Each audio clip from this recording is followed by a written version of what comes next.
Hello students, आज हम 9th class chemistry में से एक टॉपिक डिस्कस करेंगे जिसका नाम है सब्लिमेशन। सब्लिमेशन वो प्रोसेस है जिसमें कोई एक solid substance directly gaseous substance में चेंज हो जाता है ऑन हीटिंग। और अगर हम इसका उल्टा कर दें, अगर हम उस गैसियस स्टेट में उस सब्सटेंस को कूल करते हैं तो वो डायरेक्टली सॉलिड में कन्वर्ट हो जाएगा without going into liquid state. तो वैसे नॉर्मली ऐसा होता है कि हम जब किसी सब्सटेंस को हीट करते हैं सॉलिड स्टेट में तो वो लिक्विड में कन्वर्ट होगा। उसके बाद जब हम उसको और हीट करेंगे तो वो गैसियस या वेपर स्टेट में जाएगा। लेकिन सब्लिमेशन में ऐसा नहीं होता। सब्लिमेशन में एक सॉलिड सब्सटेंस डायरेक्टली सॉलिड से गैसियस स्टेट में जाएगा हीटिंग पे, और जब हम उसको कूल करेंगे तो वो गैसियस स्टेट से डायरेक्टली सॉलिड स्टेट में कन्वर्ट होगा।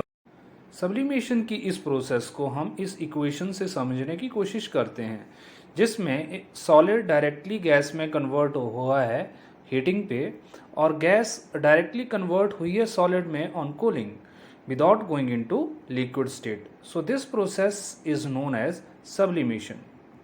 सब्लिमेशन का हम कुछ एग्जांपल ले लेते हैं, जैसे कि हमारे पास यहाँ पे ये हम कपूर को जला रहे हैं, कैम्फर को जला रहे हैं, जो डायरेक्टली गैस में कन्वर्ट होता है without going into liquid state.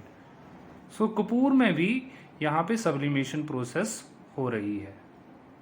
अगला हमारे पास एग्जाम्पल है आयोडीन का। आयोडीन को जब हम हीट करते हैं तो वो भी डायरेक्टली सॉलिड से गैसियस स्टेट में या वेपर फेज में जाती है।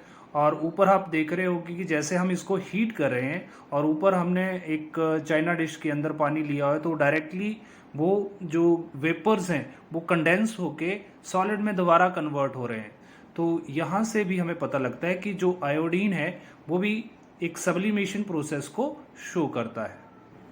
अगला जो हमारे पास एग्जाम्पल है वो है ड्राई आइस, या इसको हम सॉलिड कार्बन डाइऑक्साइड भी कहते हैं।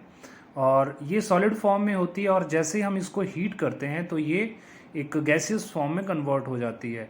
आपने कई बार म्यूजिकल शोज़ में या कई बार बड़े बड़े शोज़ में वो धुआं निकलता हुआ देखा होगा, जिसमें स्पेशल इफ़ेक्ट डालने के लिए वो डाला जाता है। तो ये सब सॉलिड कार्बन डाइऑक्साइड की वजह से होता है, जो हीट करने पे सब्लिमाइज हो जाती है।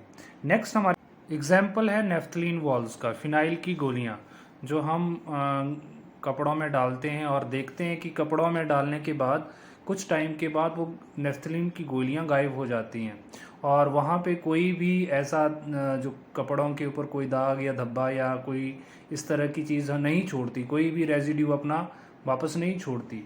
तो इसका मतलब ये है कि जो नेफ्थलीन है वो भी सब्लिमेशन प्रोसेस को फॉलो करती है। दैट मीन्स ये भी डायरेक्टली सॉलिड से गैसियस स्टेट में कन्वर्ट हो जाती है, इसीलिए कोई भी उसका रेजिड्यू हमें बाद में नहीं दिखता।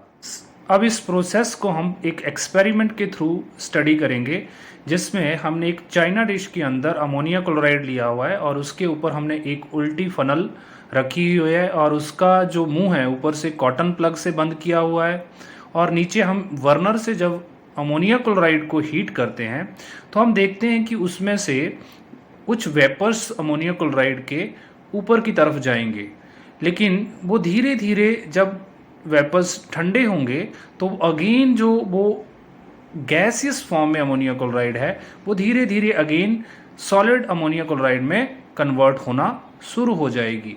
सो इससे हमें पता चलता है कि ये जो अमोनिया क्लोराइड है यह एक सब्लिमेशन प्रोसेस को फॉलो करता है। इसका मतलब ये है कि अमोनिया क्लोराइड डायरेक्टली सॉलिड से गैस में कन्वर्ट हो रहा है ऑन हीटिंग, और जब ये ठंडा होता है तो अगेन ये गैसियस स्टेट से या वेपर स्टेट से अगेन सॉलिड स्टेट में कन्वर्ट हो रहा है।